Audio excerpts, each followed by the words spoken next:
Ce qui différencie l'art de l'artisanat, c'est que l'art, l'œuvre d'art, est par définition inutile.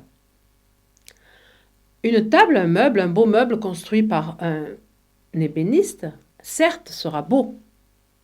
Mais son but, c'est d'abord d'être utile.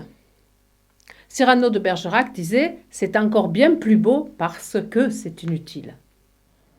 Parfois, la vie est trop dure, la réalité trop difficile, trop douloureuse, même insoutenable, intolérable, comme c'était le cas dans les camps de concentration.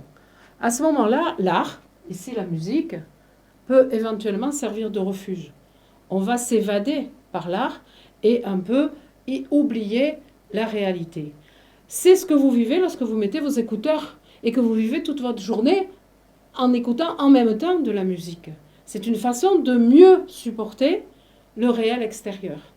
C'est Herbert Marcuse qui nous le dit dans ce texte, où il nous explique que lorsqu'on ne peut pas changer un réel insoutenable, lorsqu'on ne peut pas faire la révolution, eh bien l'art peut être une solution qui nous permet de réintroduire de l'esthétique et donc de la plénitude et de la joie dans la nécessité terrible de la réalité.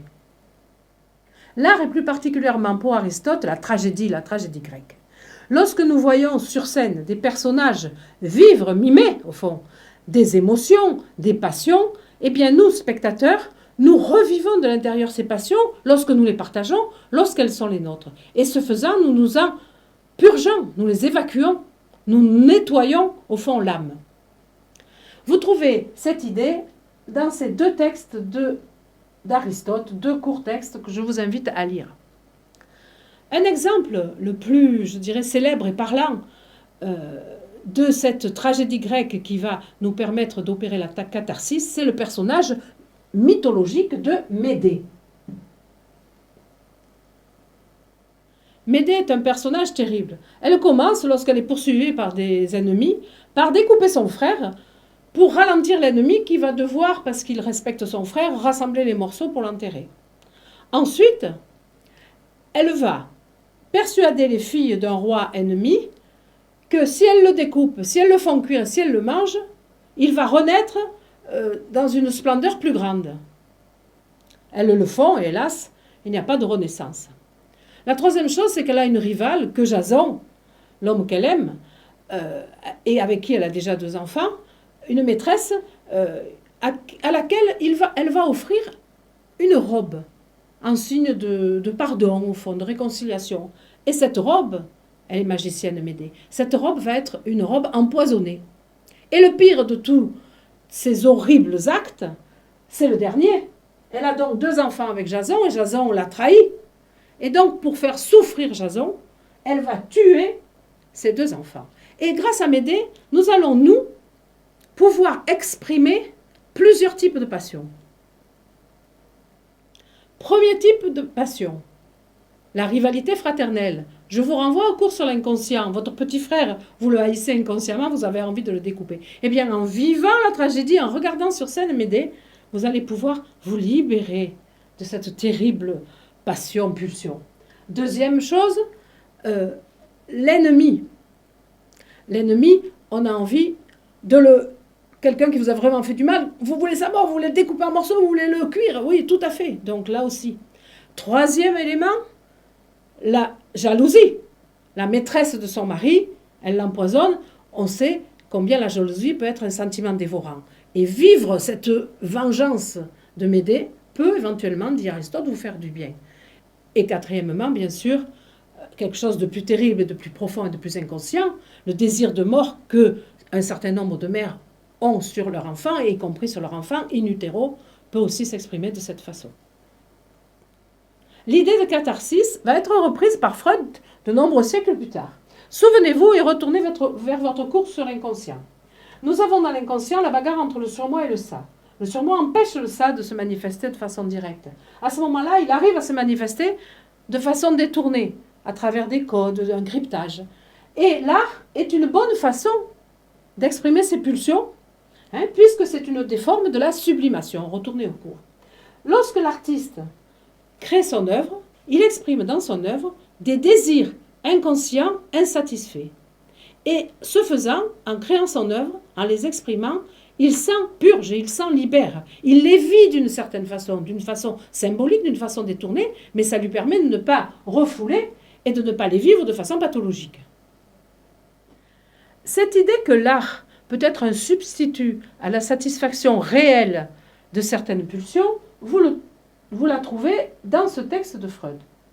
Et vous retrouvez l'idée d'Aristote dans ce texte.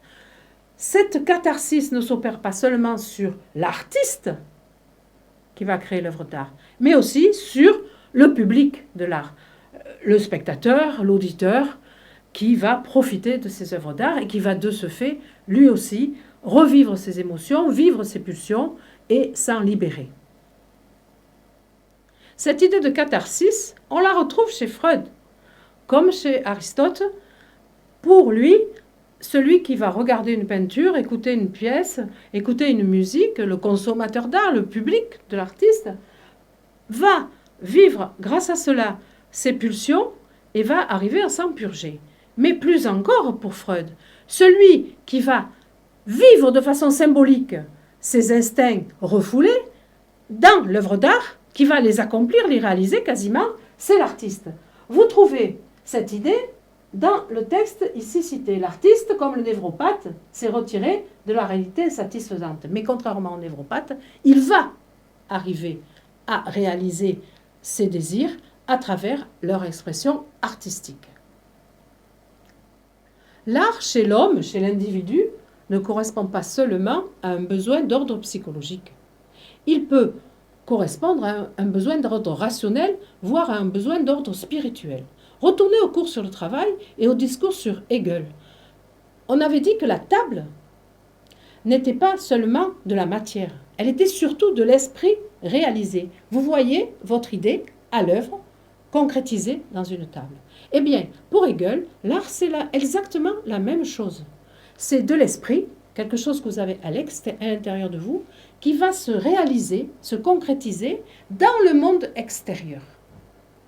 Et nous avons donc un besoin spirituel de cette opération-là, parce que c'est cette opération-là qui fait que nous sommes conscients de nous-mêmes et que donc finalement nous sommes des hommes, puisque la conscience de soi est un des signes de l'humanité. Est-ce à dire que l'art et l'artisanat, la technique font le même travail? Pas tout à fait. La table, c'est une manifestation d'une idée très concrète, très rationnelle, très géométrique, alors que l'art va manifester des choses beaucoup plus compliquées, des choses beaucoup plus profondes, des choses d'ordre métaphysique. On dit que l'art donne à voir l'invisible. C'est du visible qui donne à voir l'invisible. Par exemple, l'art, avec les moyens visuels, la peinture, doit rendre compte de quelque chose qui est de l'ordre du son. Ici, le cri de Munch est une manifestation très, très explicite de ce phénomène. Donc l'art casse les codes de notre sensibilité, de notre perception. Le visuel rendu sonore, ou la musique, doit rendre quelque chose de visuel. On a des musiques qui évoquent des paysages. Donc on n'est plus dans le côté très rationnel, très, très classé de nos perceptions du réel. Ces idées, vous les trouvez développées dans ce texte de Gilles Deleuze, en référence ici. L'art nous donne une dimension différente, autre et supérieure de la réalité. Car, nous le savons, la vie est imparfaite et l'art va nous donner un sentiment d'accomplissement, une joie qui manifeste ce sentiment d'accomplissement. Nietzsche disait, l'art est générateur de perfection et de plénitude.